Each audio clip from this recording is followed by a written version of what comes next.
Today we're going to be talking about having an efficient draw to save time in practical shooting. Are you ready? Stand by.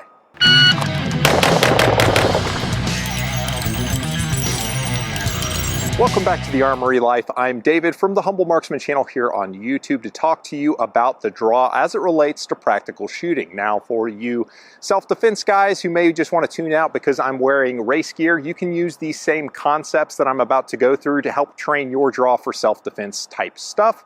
So don't tune out just yet. The key to a very fast draw is going to be efficiency. You're going to have to either draw in a mirror or use a camera with a slow motion function, and you're gonna have to economize the motion that you use to get to the gun and present the gun to target. You're not trying to move your shoulders as you reach for the gun because this is introducing needless motion that doesn't make you any faster. You're gonna wanna keep your shoulders loose as you go to the gun, and the path of the gun from the holster is generally gonna be up, pointed to the target, then out onto target. So we're gonna get down in the weeds and talk you through the draw process, but first let's make sure that we have our gear optimized for what we're trying to do. So before you get started, you need to understand the holster rules. So for USPSA, basically the hip bone right here on me is as far forward as I'm allowed to position the gun. However, because we're talking about efficiency, this is where my hand naturally rests at my side. If I were to put it any further forward, it would actually be introducing additional movement. So with where I have the holster positioned on my hip, my hand falls naturally right next to it, which is ideal because getting a master grip on the gun in the holster is very fast and very easy for me. You'll notice the orientation of the holster has a slight forward cant. It points at the ground about a foot in front of me, which is legal in USPSA. That helps get the muzzle up and toward the target faster. So the way the holster is set up right now is the most advantage to do fast draw type shooting. Now for an IDPA type holster, the rules are different. The trigger pad has to be behind the center line of your body, which I'm just using the seam of my pants. So I've slid the holster as far forward as I can to basically the dust cover, or where the trigger guard meets the frame, is in line with the seam on my pants. So that's going to give me a fast reach to the gun.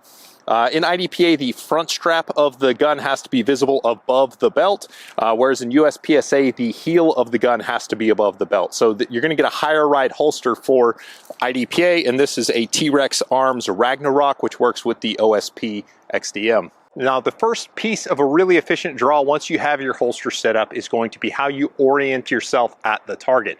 It's not just I'm looking at the target with my eyes.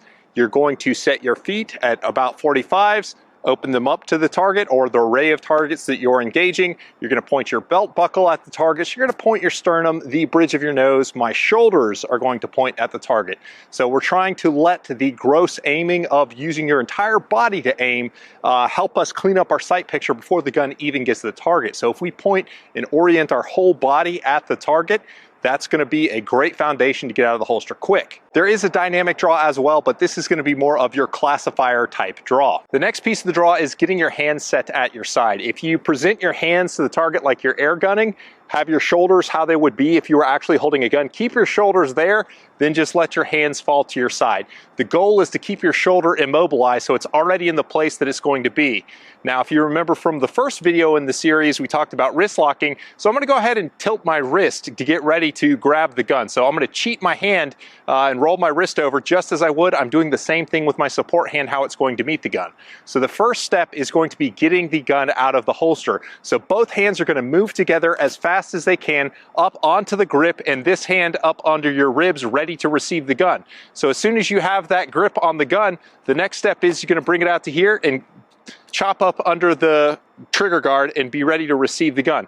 So the first step from the holster is going to be onto the gun, and then hands meet and then press out. That's going to be kind of the more efficient way to do it if you're a dot shooter and you're having issues finding the dot, by not just bowling the gun up to the target, but actually bringing it here, then pressing it out. There's more likely to have the dot on the screen. An important thing to talk about during the draw is it's basically a race from how fast you can build your grip strength from the holster to getting to the target. Because ideally, if we go to a draw, we're going to want to release the striker as soon as your sights come up onto the target. And sometimes that's going to be bringing this gun immediately up and breaking the trigger as soon as the gun is framed by the target, if it's a very easy target. And sometimes you're going to bring the gun up fast and allow the sights to settle down as you address the trigger appropriately given the shot difficulty you're trying to accomplish. But whether I'm at 5 yards or at 25 yards, the speed at which my hands move to the gun and present to the target is the same. It's very common amongst IDPA shooters which have a very punishing scoring model to want to slow down their draw on hard shots. But reality is that a fast presentation isn't going to make your shot any more inaccurate. It's all about how you address the trigger and whether or not you've developed the appropriate grip tensions as you've gripped the gun. But the real trick is trying to get the grip strength where it's supposed to be as you get the gun to target so that you can begin to shoot rapidly without the gun flopping all over the place. All right, we're at 25 yards to kind of showcase the two types of draws. The first is going to be the timid, I don't want to miss draw that wastes a lot of time. And the second is going to be a more efficient, present the gun at full speed and then address the sights and trigger appropriately. So here's what not to do.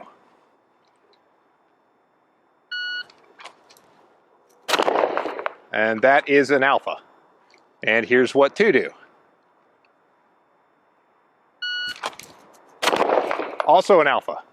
There is our slow fire alpha in the top right corner. That is worth 5 points. And there is our rapid draw alpha, which is also worth 5 points. The amount of time, regardless of distance, should be the same to get the gun from the holster up to the target. The amount of time prepping the trigger and cleaning up the sights is the only variable that changes. Now, a couple dry fire drills for the classifier draw is going to basically be looking at it in two parts. You don't even have to pull the trigger, but always in dry fire, make sure your gun is safety checked and there is no ammunition around.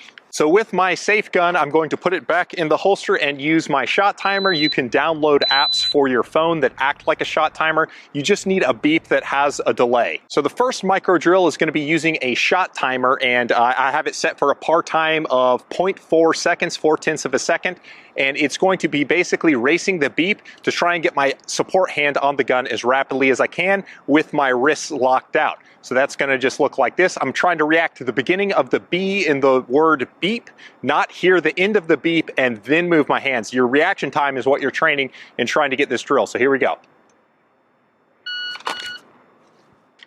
So you can see where I made it in about 0.4 seconds. And the goal is to try and get your hand on the gun in the holster before the beep is finished sounding, which is very difficult to do. So just bring the gun up to get your support hand onto the gun. The next drill is going to be similar. It's going to be pressing out from both hands on the gun to a sight picture with finger on the trigger. That's all it is just basically stabbing the gun onto the target. And it is a race to try and develop your grip strength onto the pistol as you present the target. And additionally, as I press out, you'll notice my fingers going onto the trigger and prepping it, taking the slack out of the trigger so that when I reach full extension, I can break a clean shot and have a good hit on target. And once you've polished up your micro drills of bringing your hand to the gun and pressing the gun out to target and acquiring your sights, then you can begin to practice a full draw stroke. So you're going to want to square up to your target like we talked about. You're going to set a par time of about 1 second. And guys, it doesn't matter the difficulty of the target. The goal is to challenge yourself and get that sight picture you need to make that hit in about 1 second. It doesn't matter if it's a 25-yard target or a 5-yard target. We want to move our hands the same speed every time. So it sounds like exactly what you would think. Again, in dry fire with an unloaded pistol, we're just going to be presenting to a target and prepping the trigger to break a shot, but not actually breaking a shot. With a 1 second par time, it's going to look like this. Now there's plenty of time there. Because I practice, I can actually move this down to about a 0.6 is my speed to get from the holster up to the target. And that is a really aggressive goal, but if you work at it and continually work your par times down, you'll begin to get faster. So 0.6. Now once we're safe drawing to a static target, then we can start thinking about moving and getting more dynamic on the draw. Because in a practical shooting context, specifically on a field course, you want to do two things at once where you can. So the two things we're going to do is to take a step and present the pistol to break a shot. Because that way we're doing two things at once. We're gaining territory to the final shooting position, and we are filling up the dead time, which is getting the gun to target with motion. So we're gaining territory while we're getting ready to shoot. And initially, you're just going to want to do one-step draws. Be sure and do it in each directions. I like to think about it in 8 directions, basically forward, backward, side to side, and then basically turned about 45 degrees in those same diagonals. So you want to practice moving in all of those directions with the draw because you don't know where you're going to start on a field course. And building from there, you can then extend it out to 2 or 3 steps, or even just picking the gun out of the holster and running 5 steps and then bringing the gun up. But that's sort of a different skill. But starting to run and getting the gun into your hand is a good place to start to get ready for those field courses. And before going any further in the video, I have to say thank you to Springer Precision for helping make this possible. Quality base pads are essential for competition shooters, so your base pads don't get beat up and bent up so they get stuck in the grip of the gun.